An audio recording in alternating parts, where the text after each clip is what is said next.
अंग बिटियारणी बिदा फंबई आरे बिबो बिनाना फरनी गेजेराव नुजाथिनो मन्ना नई जबत गजन नई मंदंग आरे अंग नंथमन बैखो वो गज गोरबो निफ्राय बोराइए।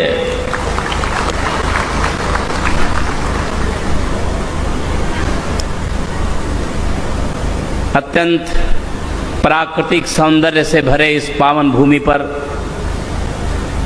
आकर के मुझे प्रसन्नता का अनुभव हो रहा है। ऐने एक ऐतिहासिक धरोहर जो इसकी ताकत है, इसकी पहचान है, ऐसी पावन पर भूमि पर आकर के एक घटना याद आती है। 15 नवंबर को दिल्ली में एक बहुत बड़ा बोडो महोत्सव मनाया था। हमारे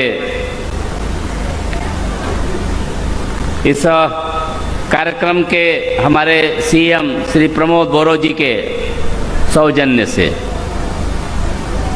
देश के आदरणीय प्रधानमंत्री श्री नरेंद्र मोदी जी उस कार्यक्रम के मुख्य अतिथि थे।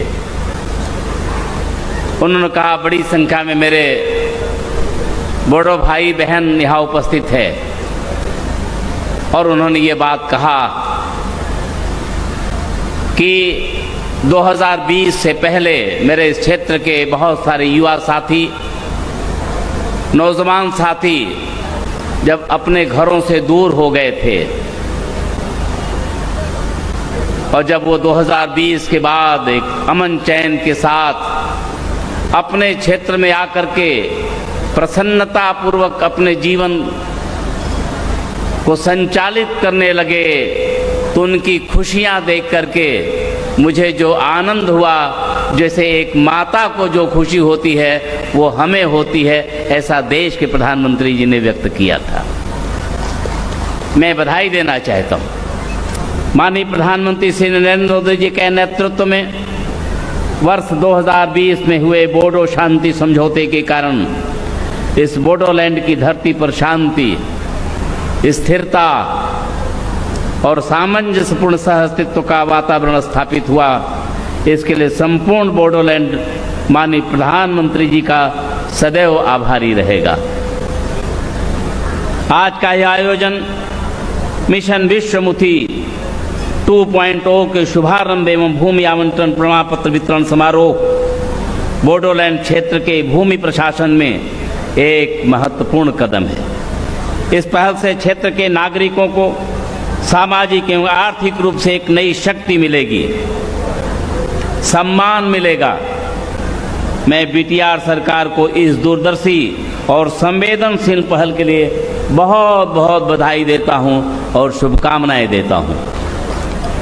दूसरे के सहारे रह करके सुख की कल्पना भी नहीं की जा सकती, लेकिन अब दूसरे के सहारे हमारे इस क्षेत्र के लोग नहीं रहेंगे, अब अपने सहारे रहेंगे, अपनी चाय की खेती करेंगे, अपने भूमि पर रबर पैदा करेंगे और अपने भूमि पर मकान बनाने का काम करेंगे।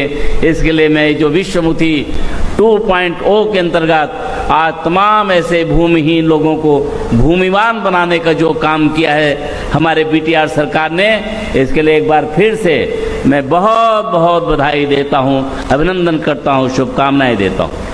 अब चाहे चिकित्सा हो, चाहे शिक्षा हो या किसी भी क्षेत्र के लिए उद्यम हो, अब मेरे राज्यवासियों को अब बाहर नहीं जाने पड़ेगा। चिकित्सा और शिक्षा के लिए भी अब दूसरे राज्यों से लोग हमारे इस असम में आने का काम करेंगे।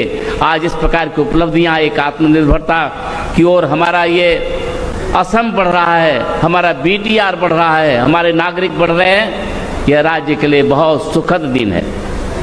बीटीआर के नागरिकों को सुविधा को ध्यान में रखकर यहाँ प्रशासन ने पहले चरण में 14 सेवाओं के साथ मिशन विश्वमुखी 1.0 का शुभारंभ किया था।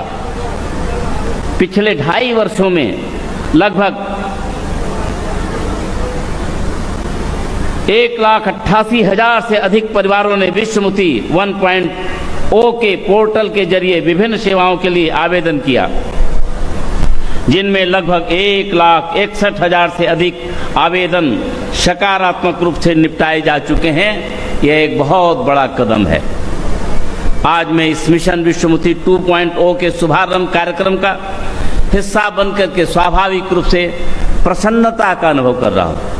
मिशन विश्वमुखी 2.0 न केवल भूमि निपटन के संबंध में एक अभूतपूर्व कदम है, बल्कि क्षेत्र के सभी नागरिकों को उनके भूमि अधिकार सुनिश्चित करके अस्थायी शांति की दिशा में अग्रसर होने का एक सशक्त माध्यम बना है।